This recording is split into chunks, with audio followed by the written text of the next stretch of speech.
Transformer wind कैसे करना है, टाइमर कैसे लगाना है, इनके लूप को माइक्रो किट से कैसे मुंसलिक करना है, इसके मुकम्मल हमने कनेक्शन कैसे करने थे, डायल का डायाग्राम समेत इसके कनेक्शन, इसकी बैक के कनेक्शन, ये सारे आप सबका वीडियो में समझ चुके हैं। अब हमने इसके आखिर में इसकी एडजस्टमेंट करनी है, यानी कि इसकी सेटिंग करनी है कि इसके वोल्टेज अगर कम भी हो जाएं तो हमारा स्टेबलाइज़र जो है आउटपुट जो है 220 वोल्टेज दे। तो जो हमने ये स्टेबलाइज़र वाइंड किया है, अब हमने इसको यहाँ पर सेटिंग करनी है इस माइक्रो किट के ज़रिए।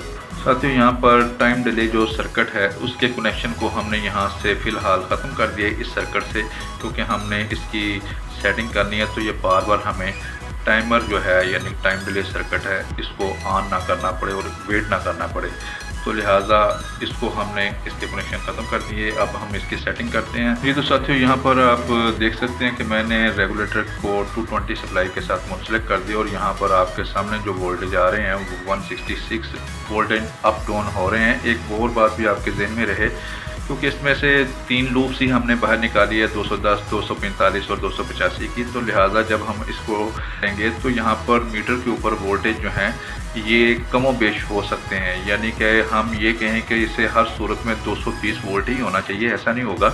इसके वोल्टेज जो हैं ये तकरीबन 210, 200, 235 के दरमियान में इनका फ़र्क आता रहेगा। यानी कि ये 210 भी हो सकते हैं, 220 भी हो सकते हैं, 230 भी, 235 के दरमियान में इनका फ़र्क जो है ये रहेगा। तो साथियों, मैं यहाँ पर वोल्टेज जो है ये बढ़ाता हूँ और आप साथ साथ इस मीटर के ऊपर भी देखिए, यहाँ देता हूँ, इसके स्विच को ऑन करता हूँ स्टेबलाइज़र के, तो आप देख सकते हैं कि यहाँ पर 162 वोल्टेज हैं और यहाँ पर हमारा जो स्टेबलाइज़र है वो तकरीबन 202 के करीब वोल्टेज जो है वो आउट बाहर निकाल रहा है। तो यहाँ से मैं इसकी सेलेक्टर नाब को घुमाता हूँ, आप देख सकते हैं कि यहाँ से वोल्टेज बढ़े और यहाँ पर भी आपको वोल्टेज जो है वो बढ़ते हुए दिखाई दे रहे हैं। आपको इनकी रिले की आवाज़ भी सुनाई दे रही होगी। यहाँ पर आप देखें वोल्टेज जो है 176 यानी 177 के करीब हैं अब, और यहाँ पर आपको जो वोल्टेज है वो तकरीबन 224-25 के करीब आपको वोल्टेज इस मीटर के ऊपर दिखाई दे रहे हैं। तो यहाँ पर मैं वोल्टेज मज़ीद बढ़ाता हूँ, तो यहाँ पर आप देख सकते हैं कि इसके वोल्टेज जो हैं वो बढ़ते जा रहे हैं।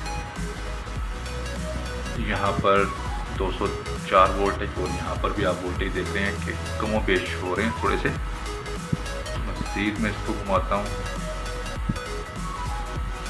तो आप देख सकते हैं कि यहाँ पर जैसे जैसे वोल्टेज बढ़ रहे हैं यहाँ पर भी वोल्टेज जो है वो आपको जो इसकी डिस्प्ले है उसके ऊपर नज़र आ रहे हैं वो कम या ज़्यादा हो रहे हैं, लेकिन इनको बहुत ज़्यादा यानी कि 240 या 45 के करीब नहीं जाना चाहिए। अगर ये वोल्टेज इनसे बढ़ेंगे तो फिर हम वेरिएबल को घुमाकर इनके जो वोल्टेज होंगे वो कम करेंगे। यहाँ पर साथियों एक पॉइंट पर आप देखें कि यहाँ पर 207 वोल्टेज हैं और यहाँ पर हमारी डिस्प्ले जो है आउट यानी वोल्टेज जो आ रहे हैं वो तकरीबन 260 के करीब हैं। तो अब यहाँ पर हम इसकी वेरिएबल को घुमाएंगे और इसके वोल्टेज को कम करेंगे। यहाँ से मैंने इसकी वेरिएबल को घुमाकर इसके वोल्टेज जो है कम कर लिया। लिहाजा ये एडजस्टमेंट जो है ये ज़रूरी है। आपको इसकी सेटिंग जो है जब आप स्टेबलाइज़र मुकम्मल तौर पर तैयार कर लेंगे तो फिर आपको इसकी सेटिंग भी करनी पड़ेगी। हर फर्द को जिनके घर में हीटर के ऊपर, फ्रिज के ऊपर ये स्टेबलाइज़र लगा होता है, हर बंदे को साल में कम से कम एक मरतबा इसके वोल्टेज चेक ज़रूर करने चाहिए, क्योंकि मुशाहिदे में ये बात आई है या तो इसके वोल्टेज हद दर्जे कम होते हैं या इसके वोल्टेज तकरीबन 250 से भी ज़्यादा होते हैं, जो कि रेफ्रिजरेटर के लिए या फ्रिज के लिए नुकसानदेह साबित हो सकते हैं। लिहाजा साल में कम से कम एक मरतबा इसके वोल्टेज जो हैं उनको रेगुलेट करवाना चाहिए। अगर आप रेगुलेट नहीं करवा सकते तो कम से कम वोल्टेज चेक ज़रूर करें कि इसके वोल्टेज जो हैं वो कितने आ रहे हैं। इसकी जो वेरिएबल हैं अगर आप इनको घुमा रहे हैं ये बहुत ईजीली यानी कि आसानी के साथ घूम रही हैं तो फिर कोशिश करें कि इनको तब्दील ही कर दें। अगर आप तब्दील नहीं करना चाहते तो फिर कोशिश करें कि इसके ऊपर जब आप इसकी एडजस्टमेंट कर लें, इसकी सेटिंग कर लें, सेटिंग करने के बाद इसके ऊपर नेल पॉलिश का एक कतरा लगा दें। लेकिन इसके ऊपर आपने कोई ऐसी चीज़ भी नहीं गिरा देनी कि इसके बाद हम इसको मूव भी ना करा सकें, इनको हम घुमा ही ना सकें।